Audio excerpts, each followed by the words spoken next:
आज फिर आप सबका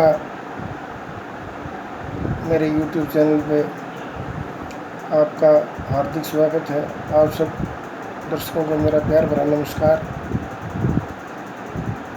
आज के इस वीडियो संदेश में मैं ये बताना चाहता हूँ कि एक और तो देश आज कोरोना रूपी महासंकट के जाल में फंसा हुआ है और दूसरी तरफ राजनीतिक पार्टियां की नैतिकता की हद देखिए, जो चुनावी बिसात बिछाने में जुटी हैं। और जैसा कि आपको पता है, राज्यसभा का जो चुनाव होना है, ऐसे में पूरा देश तो कोरोना की जंग की लड़ाई लड़ रहा है और राजनीतिक पार्टियां सभी अपना खेल खेल रही हैं। इनको देश से, देश की जनता से, जनता की तकलीफ़ों से कोई लेना देना नहीं। विचित्र है इस देश की राजनीति। शायद मैं तो ये कहना चाहूँगा कि भारत देश की राजनीति पूरी दुनिया में सबसे गंदी हो गई है। यहाँ कानून देखिए, एक और तो जब लड़का 10 साल का हो जाता है तो बस हो या ट्रेन हो उसकी पूरी टिकट, और एक और जहाँ बलात्कारी जिसने जो किसी बहन बेटी की इज्जत के साथ खिलवाड़ करता है और जब उसकी उम्र 17 साल होती है तो वो नाबालिग कहला जाता है। बड़ी विचित्र विडम्बना है। किसने रची ऐसी लीला? शायद राजनेताओं को ये एहसास नहीं कि जिस दिन भी जनता बगावत पर उतरेगी, आप कहीं के नहीं रहेंगे। जैसे ही जनता को थोड़ी सी राहत भरी सांस मिलती है तो ये राजनेताओं की जो गिद्ध भर की पैनी नज़र है, कहीं ना कहीं अपने जो चालबाजी के उनके पैतरे हैं उनको फिर वो उजागर करती है। अब कोरोना के इस लड़ाई में पूरा देश गरीबी, भूखमरी, बेरोज़गारी, हालांकि अपनी जैसे तैसे वो बेचारे गुजर बसर करके एक एक दिन अपना निकालते हैं। और नैतिकता की हद को पार कर चुके ये राजनेता, शायद इस देश की पहली ऐसी राजनीति होगी जहां IAS, IPS और PM तक के लिए तो टेस्ट होता है या इंटरव्यू होता है, लेकिन संयोग देखिए इस देश का। यहाँ किसी भी स्टेट का कोई भी आदमी सीधा मुख्यमंत्री बना दिया जाता है और वो फिर देश का मसीहा बनकर जैसे यह सिद्ध करने की कोशिश करता है कि शायद अगर मैं नहीं होता तो देश ये सही सलामत नहीं होता। मैं आप सबके माध्यम से, देश की प्यारी जनता के माध्यम से ये बताना चाहता हूँ कि कितना जुल्म और आप सहोगे, या कितने जुल्म और सहने की आप में कैपेसिटी है। आपको जागना ही होगा। जुल्मों से अगर आपको निजात पानी है तो बगावत करनी ही होगी। वो बगावत का मतलब ये नहीं कि हम कोई अच्छे हथकंडे अपनाएं। जो तमाम पार्टियां जो आपका अहित करती हैं, आज एक देखिए आप, जो जनता के साथ खड़े होने का दम भरने वाली बड़ी बड़ी पार्टियां, अच्छे दिन लाने वाली बड़ी बड़ी पार्टियां, गरीबी दूर करने वाली बड़ी बड़ी पार्टियां, विचित्र संयोग है। शासन प्रशासन जैसे उनकी दरवाजे पर जी हजूरी करे खड़ा है। आज एक आम आदमी किसी भी दफ्तर में जब काम करवाने जाए तो यहाँ बाबू के तो उसको डर लगता है, और न्याय पाने के लिए जब कोई आम आदमी थाना, तहसील, कोर्ट कचहरी जाता है तो उसे बड़ा सहमा डरना पड़ता है। यानी आम आदमी, गरीब आदमी जो न्याय की सीमा में रहकर कानून का पालन करते हुए देश में रहना चाह रहा है, पग पग पर उसको डरना पड़ता है, कहीं शासन से, कहीं प्रशासन से, कहीं पुलिस से, कहीं सरकारी दफ्तरों के बाबुओं से। और रही सही कसर राजनीतिक पार्टियां जब चरम पे उनकी नियत कि नंगा नाच जब आप देखोगे। अब जैसे इस कोरोना के महासंकट में देश तिल तिल करके जैसे तैसे आगे निकल एक एक दिन को पार कर रहा था, ऐसे में महंगाई का नस्तर सत्ता में बैठी इन राजनेताओं को शायद ये देश की जनता का एक एक खून का कतरा महंगाई के नस्तर से निकाल देना चाहते हैं। मैं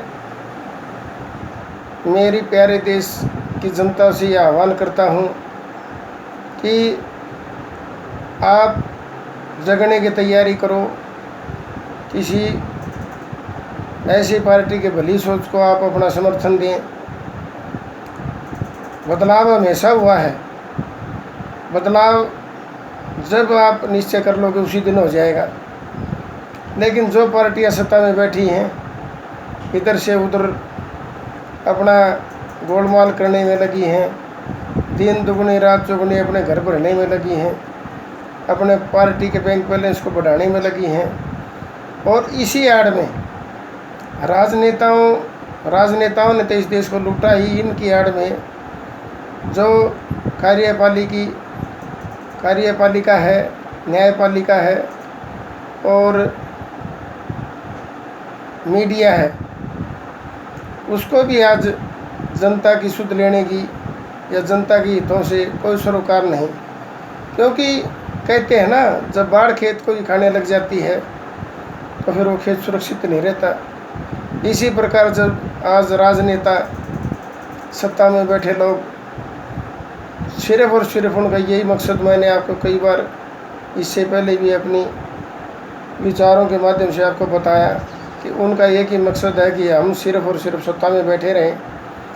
और एक चीज़ जो मैं और आपको बताना चाहता हूँ, इन राजनेताओं ने जो अंग्रेज़ों की नीति थी, फूट डालो राज करो, वो आज भी चल रही है, सिर्फ हमें उसको समझने की ज़रूरत है। इन राजनेताओं ने मेरे भाईचारे का माहौल ख़राब कर दिया, हमें पार्टियों में बांट दिया, हमें जाति धर्म में बांट दिया, सिर्फ और सिर्फ वोट बैंक की खातिर। कोई ऐसी पार्टी नहीं जो ये कहती है कि सभी मेरे हैं और मैं पूरी जनता का हूँ। जब हमारे पास कोई नेता आता है जिसको आप वोट देने के लिए मना करते हैं, तो वो अगर संयोग से जीत जाता तो वो ये कहता है ये मेरी पार्टी का आदमी नहीं है, इसने मुझे वोट नहीं दिया, ये फलानी जाति का है। तो मैं इन राजनेताओं से इस वीडियो संदेश के माध्यम से कहना चाहता हूँ कि आपको शर्म आनी चाहिए ऐसी ओछी हरकत, ऐसी ओछी राजनीति करते हुए। और महंगाई का जो आप ये बार बार कभी 60 पैसे, अभी जैसे हफ्ते भर में पेट्रोल के भाव 60 पैसे कई बार बढ़ा दिए गए, रेल के किराए, बसों के किराए, महंगाई चरम पे, हर चीज़। क्योंकि जो बड़ी बड़ी फैक्ट्रियां हैं, चाहे चीनी की मिलें हैं, सीमेंट की मिलें हैं, बड़े बड़े कारखाने हैं लोहे के, सब इनके हैं, और सब की एक ही मिली भगत, इनको लेना तो पड़ेगा ही। अब मैं आपको ये बताना चाहता हूँ कि जब GST लगा दिया, क्यों नहीं डीजल पेट्रोल को सरकार की अगर सही मंशा होती तो आम आदमी की सुविधा के लिए, जिसमें किसान, मजदूर, गरीब, व्यापारी सबको राहत मिलती है, ट्रांसपोर्टर सबको, तो क्या वो GST के दायरे में नहीं ला सकते?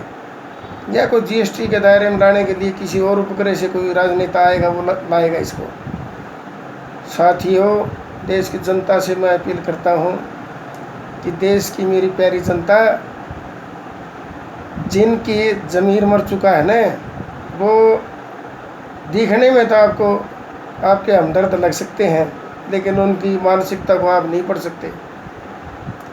क्योंकि इस देश की राजनीति में पग पग पे धोखा, वायदा खिलाफी और बदले की भावना, अगर जो कोई अपने हक की आवाज़ उठाता है उसको हर तरीके से परेशान करना। शायद इन राजनेताओं का ये पहला खेल हो गया कि जनता शायद मरने के लिए है, जनता शायद बेरोजगार होने के लिए ही बनी है। जनता का सिर्फ एक ही मकसद है कि इनका काम है हमारे लिए वोट डालना और हमारा काम है मनमर्जी करके पूरा ऐशो आराम में अपना जीवन व्यतीत करना, अपने बेटे बेटियों के लिए वंशवाद को आगे बढ़ाना, पीढ़ी दर पीढ़ी के लिए धन अर्जित करना। सिर्फ और सिर्फ ये राजनेताओं का एक मकसद रह गया है। तो मैं देश की प्यारी जनता से पुनः इस वीडियो के संदेश के माध्यम से आपको फिर अपील करता हूँ कि निकट भविष्य में जो हमारी खुद की जो एक ऐसी पार्टी है जो मैं बहुत भुक्तभोगी हूँ, मैंने कई पार्टियों में रहकर काम किया है, उसके बाद आप लोगों के समर्थन से, आप लोगों के आशीर्वाद से मैंने जिस राजनीतिक पार्टी राष्ट्रीय जनहित विकास पार्टी का जो गठन करने का बीड़ा उठाया है, मैं मेरे देशवासियों से अपील करता हूँ और आपको विश्वास दिलाता हूँ कि कथनी और करनी में कोई अंतर नहीं होगा। अगर आप मुझे सुभाष चंद्र बोस का जो एक कथन है, मैं आपको विश्वास दिलाता हूँ कि आप लोग मुझे साथ दें, मैं आपको इस सड़ी गली गंदी राजनीति से निजात दिलाने की भरपूर कोशिश करूँगा। मेरा मकसद ना तो कोई सत्ता में सुख भोगना है, मैं जो पीड़ित जो जनता है उसके न्याय के लिए किसी न किसी को तो आगे आना ही पड़ेगा। मेरी ज़्यादा से ज़्यादा देशवासियों से अपील है कि आप जो ये नई पार्टी का जो गठन होने जा रहा है, इसमें आप वोट बैंक के लिए नहीं, अपने हक के लिए जुड़िए। ज़्यादा से ज़्यादा सत्ता में आपकी भागीदारी हो, वो आप सुनिश्चित करिए। आपका बहुत बहुत धन्यवाद।